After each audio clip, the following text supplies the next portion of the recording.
କିଏ ଆରେ ଖଣ୍ଡଗିରି ଆମର ଏଣ୍ଟରଟେନମେଣ୍ଟ ଯାତ୍ରା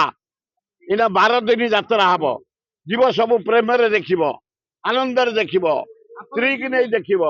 ପ୍ରେମିକାକୁ ନେଇ ଦେଖିବ ଏ ଅଶୁଣକୁ ଆଲାଉ କରିବୁନି ଆମେ ଶୁଣ ଶୁଣ ଇତିହାସ ଶୁଣ 50 ବର୍ଷ ତଳେ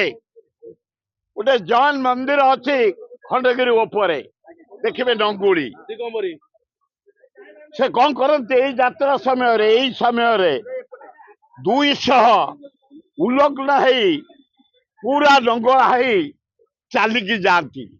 ଆମ ମା ଭଉଣୀ ମାନେ ଦେଖିଲେ ମୁଁ ନୂଆ ଏମଏଲଏ 77 ମସିହା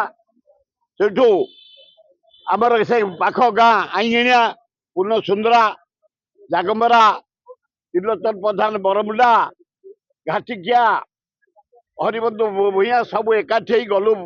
ତାଙ୍କୁ ଅନୁରୋଧ କରିବା ପାଇଁ ତମେ ଉଲଗ୍ନ ହେଇ ଯାଇପାରିବନି ସେ ଓଲଟ ବାଡେଇଲେ ଜଣେ ଆମ ପୂର୍ଣ୍ଣ ସୁନ୍ଦରା ବୋଲି ବିଶିଷ୍ଟ ଲୋକ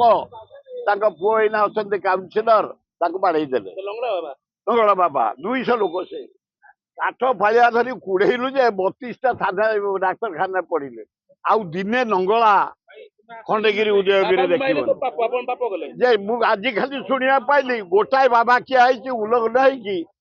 ଗଲା ଥର ଗୋଟେ ଶିକା ଟାଙ୍କି ସେ କାଣ୍ଡରେ ଖାଲି ଉଠେଇଲା ପକେଇଲା ମୁଁ ତାକୁ ଯାଇ ମନା କଲି ମାନିଲେନି ଯେମିତି ନ ମାରିଲା ଆମେ ସମସ୍ତେ ତାକୁ ଧରି ପକେଇଲୁ କହିଲା ମରି ଜାଗା ଛାଡ଼ିଦେଲୁ ଆଜି ମୁଁ ଶୁଣିବାକୁ ଏଇନା ଗୋଟେ ଖବର ପାଇଲି ମୁଁ ଯଦି ଜାଣିଥାନ୍ତି ଯାଇଥାନ୍ତି ସେ ବାବା ଗୋଟେ ନଙ୍ଗଳା ବାବା କିଏ ଆଇଛି ମୁଁ କାଲି ପ୍ରୋଗ୍ରାମ କରୁଛି ତା ନଙ୍ଗଳାକୁ ଘୋଡେଇବୁ ସେ ଯୋଉ ବାବା ହଉ ନଙ୍ଗଳା ହେଇପାରିବନି ଏଠେଇ ଉଲଗ୍ନ ଦେଖେଇ ହବନି ଏଠେଇ କୌଣସି ଭାନ କାରବାର ଚଳିବନି ଆମ ମା ଭଉଣୀ ମାନେ ଏଠେଇ ଯାତ୍ରା ଯାଉଛନ୍ତି ଦେଖିବା ପାଇଁ